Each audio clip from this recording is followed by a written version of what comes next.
As the moon set and dawn blossomed a new day, the villagers of Unalakleet see the first musher approaching town. With the east wind to his back, Dewey Halverson glides in. He collects a $2,500 prize. When I left Caltag, in fact, I hadn't really seriously thought of the prize in Unalakleet, and the closer I got, the more I thought about it, and finally decided to pull some stops out. Now that may hurt me tomorrow, but we'll see. We'll see what it looks like tomorrow. One by one, teams arrive. Susan Butcher is second into Unalakleet, having passed Jerry Austin on the trail. Rick Swenson, the four-time champion, sets his hook in fourth position. If Swenson is concerned about Butcher, he's not letting on. Not worried about anybody. You think this is your race? Well, I'm just driving my own dogs. The team looks good and strong from here? Yeah, I think so. And with his arrival, young Tim Osmar will make it 5, setting the stage for the sprint to Nome. The villagers know what to expect next. And when the race starts, they won't tell you when they're going to move out, what time.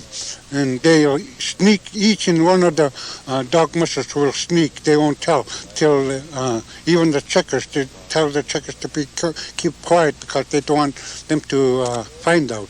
What's the strategy from here, Susan?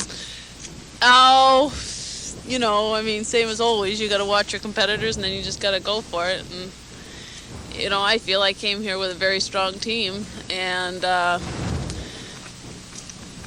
I haven't got to see all my competitors, but the ones I have seen, I'm faster than. And outside of Unalakleet, the Iditarod Trail climbs into the hills that parallel the sea.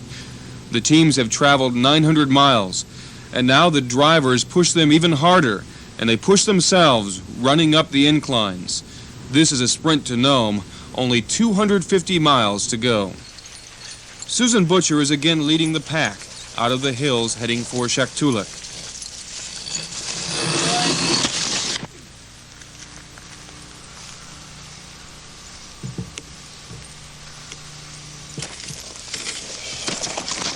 From a bluff near their home, Alex and Clara Sukiak watch as the chase unfolds. He's traveling good. Yeah, sure, it's way up there already. Mm-hmm. It's exciting to see them coming into our village. I think most of us enjoy the sportsmanship. I think everybody likes sports, even on TV, like baseball and others. And dog mushing is different than what they have in sports in lower 48. They have to travel with their dogs, and they got to take care of their dogs themselves. They go through a lot of all kinds of weather, and that don't stop them. That's what makes it enjoyable for them to go through our village.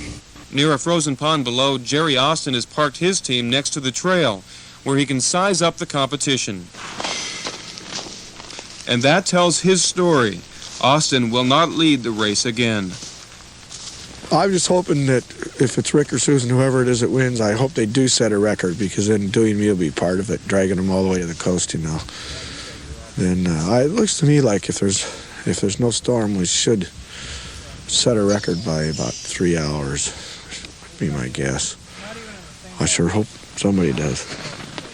It's not going to be me with all these females in heat, all right.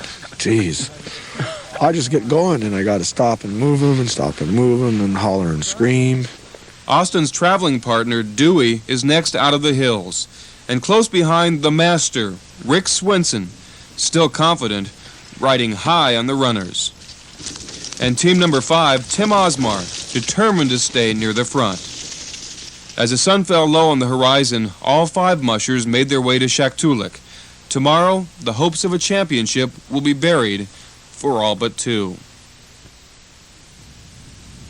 A new day, but the same team in front, Susan Butcher. She won last year, and the defending champion has something to prove. She wants a second title.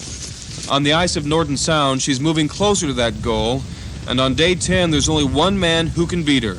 She turns to look for Rick Swenson.